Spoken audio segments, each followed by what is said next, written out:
지하 주차장이 침수됐을 때 네. 어떻게 좀 행동을 해야 되는지 먼저 짚어보도록 하겠습니다. 자, 영상을 보시면서 설명 좀 해주실까요? 일단 지하 주차장이 제일 큰 문제는 빠져나오기가 힘들다는 거거든요. 네. 저렇게 고립이 될 수가 있어요. 왜냐하면은 일단 지하 주차장 같은 경우에는 저렇게 지금 벌써 차량의 한 3분의 2 이상 넘어갔지 않습니까? 타이어가 거의 잠긴 상태죠. 예, 굉장히 지금 위험한 상태고 저렇게 돼버리면은 왜 고립이 되냐면은 개구부가 계단이라든가 이런 그 탈출구를 빠져나오고 찾기가 힘들겠죠. 그렇죠. 그래서 저희들이 어떻게 얘기하냐면 자동차가 진출입을 하는 그 경사로를 램프를 이용해서 탈출을 하라고 저희들이 얘기를 하고 있거든요. 네. 예. 그리고 제일 문제는 나오실 때 방금 급류가 굉장히 심하기 때문에 가능하면 벽을 잡고 이렇게 이동을 해주셨으면 좋겠습니다. 또 이렇게 급류가 있을 때는 좀 굽이 높은 신발을 신고 있을 때도 좀 위험할 것 같은데요. 아무래도 하이힐이라든가 그다음에 뭐 슬리퍼 같은 것들은 넘어질 수 있고 또 중심을 잃을 수가 있기 때문에 가능하면 맨발을 이용하신다라든가 이렇게 하시는 것이 좋겠습니다. 네, 지하 주차장에서 침수 피해가 발생했을 때는 이 굽이 높은 신발을 벗고 맨발로 이동하시는 게 좋을 것 같고요. 또 차가 진출입하는 그쪽을 램프로 잘 찾아서 좀 빠져나오시는 게 중요할 것 같습니다. 다음으로는 반지하 주택에서 침수가 발생한 상황에 대해서 또 짚어보도록 하겠습니다. 자, 영상을 함께 보시면서 설명을 좀 해주실까요? 네. 반지하 역시 일단 그 고립이 되면 굉장히 엄중한 상황이기 때문에 반지하에서는 저희들이 두 가지를 체크를 하라고 하거든요. 아무래도 사람이 살고 있는 곳들은 어떻게 되겠어요? 전기를 사용하고 있기 때문에 네. 정전은 우리가 항상 있고요.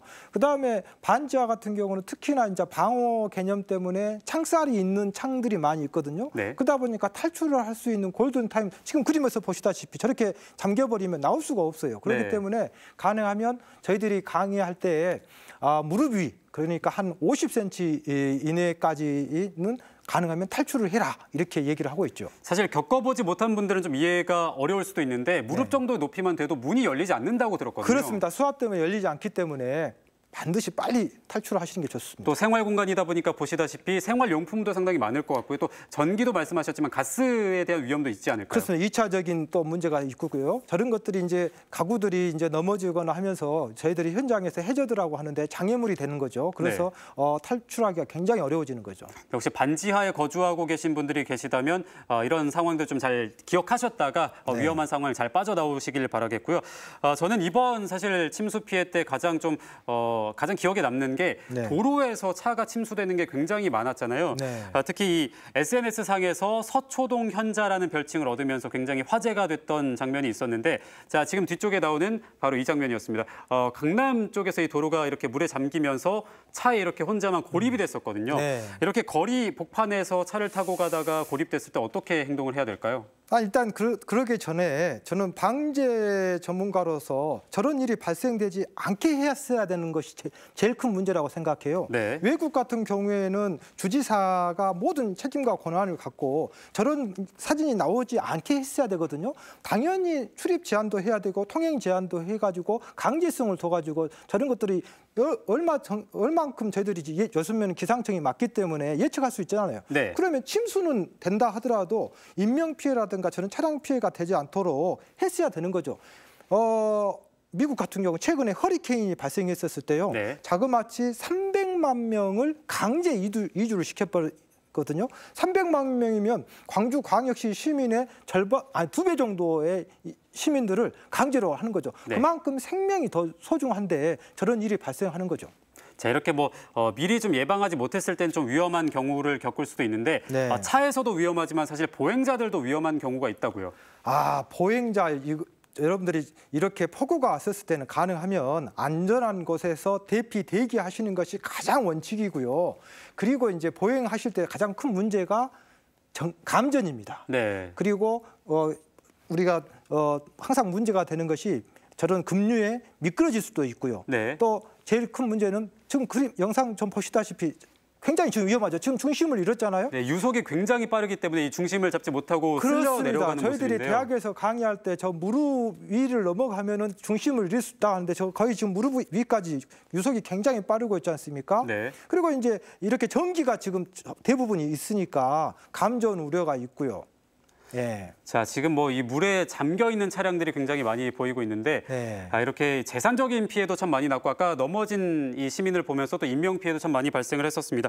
특히 이번 폭우 때 좀 가장 마음 아팠던 사건이 하나가 맨홀로 인한 인명 피해가 발생했다는 건데요. 위험한 맨홀을 일단 저희가 피해야 될 텐데 전조 증상을 좀 알 수가 있을까요? 맨홀 영상 준비됐나요?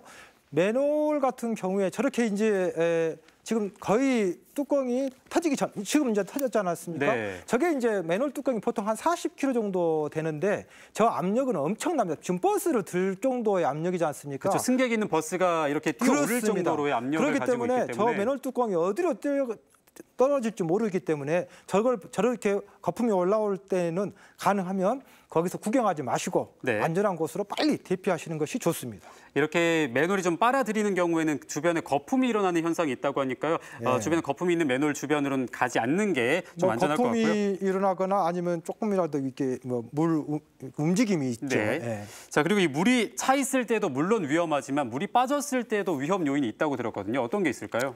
물이 빠지고 난 다음에는 이제 우리 복구라든가 이런 이동량이 많거든요. 그러다 보면은 아무래도 이제 감전 우려가 있습니다. 네. 그렇기 때문에 전기 제품 같은 경우에는 반드시 이렇게 절연 고무장갑 같은 것을 끼고 이렇게 해주셔야 될 것 같고, 그 다음에 이게 이제 항상 물이 빠지고 난 다음에는 항상 수인성 감염병, 전염병이 감염병. 이제 문제가 됩니다. 네. 보통 침수가 되고 나서 한 이틀에서 3일 이후에부터 이제 이런 감염병이 이제 돌거든요. 예컨대 식중독이라든가 이질이라든가 콜레라라든가 이런 것들이 이제 발생합니다. 그렇기 때문에 재난 현장에 수재민 여러분께서는 반드시 음식이라든가 물들을 끓여 드시고 또 개인의 위생을 철저히 해주셔야 되겠죠. 네, 뭐 말씀하신 거에 조금만 보태자면 이 보수 작업을 위해서 맨홀 뚜껑을 열어놓는 경우도 있다고 하니까요. 바닥을 좀 잘 보시고 걸어가시는 게 중요할 것 같습니다.